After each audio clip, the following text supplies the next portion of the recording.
Hello, this is Northern Ireland explained in 5 minutes for Americans.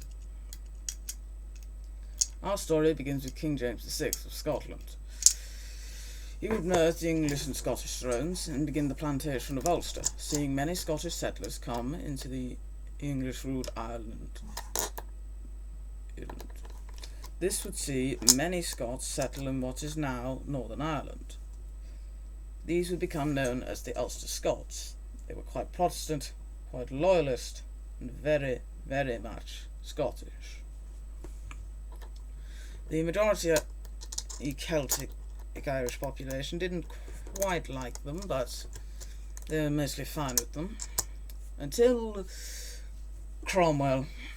Cromwell, the man who banned Christmas, banned fun, and banned parties, is decided, along with a bunch of other people from Parliament, that they would be much better at running the country than King Charles I, and so they started a civil war, which they won.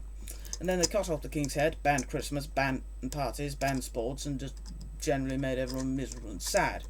During this, Cromwell decided he also wanted to be mean to the Irish, and so gave the order to hell or to Connaught.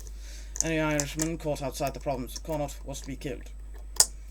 The island was then settled by English settlers, who were mostly Catholic, mostly Republican, and very loyal to Cromwell, displacing the native Irish population, who now mostly live in the province of Connaught. However, banning Christmas, banning parties, and banning fun made Cromwell a bit unpopular, so as soon as he died, they replaced his jelly pickaxe of a son with King Charles II, restoring the monarchy and restoring the prior situation.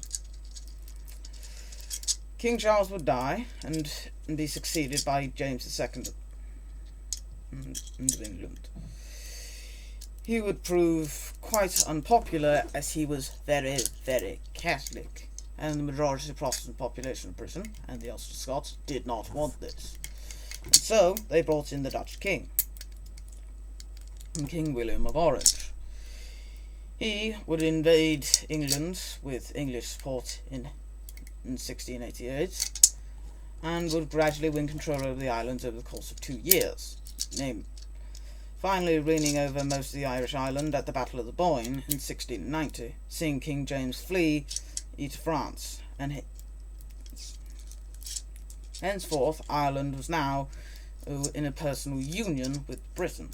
It was hypothetically independent, but part of the British Empire. It maintained its own local parliament until 1800, when it joined in the British Parliament,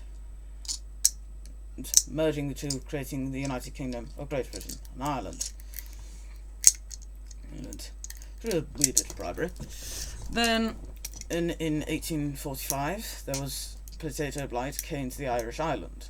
Ireland, being quite poor and mostly farming potatoes, because that was the only thing the English didn't really want, and because most of their food went to England, because England had a much bigger population, where food goes where the money is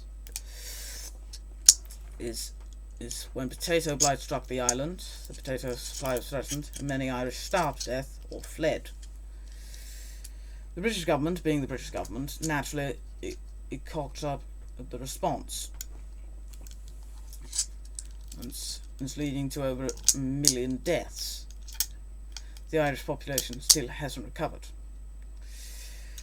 The Ulster Scots, meanwhile, grew ever more terrified of the Irish Republican movement, wanting independence from Britain and an Irish Republic.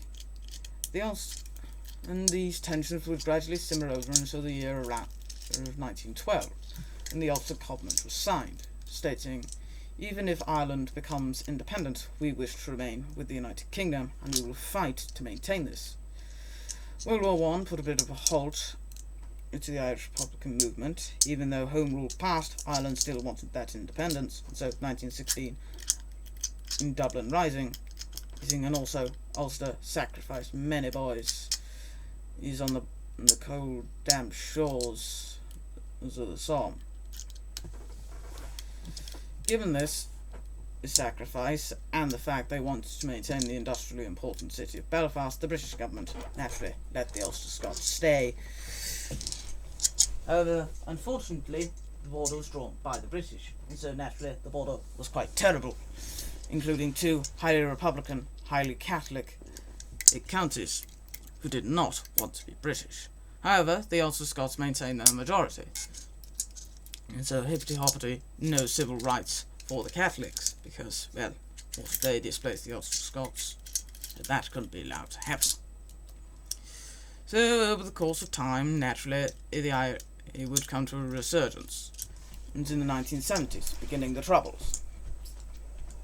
A series of violence, terror bombings, murders, and sectarian violence that occurred until the Good Friday Agreement, which basically said if Northern Ireland wants to join Northern Ireland, they can. However, both sides will lay down their arms, and both sides will just chill. And it's pretty chill. Okay, video over.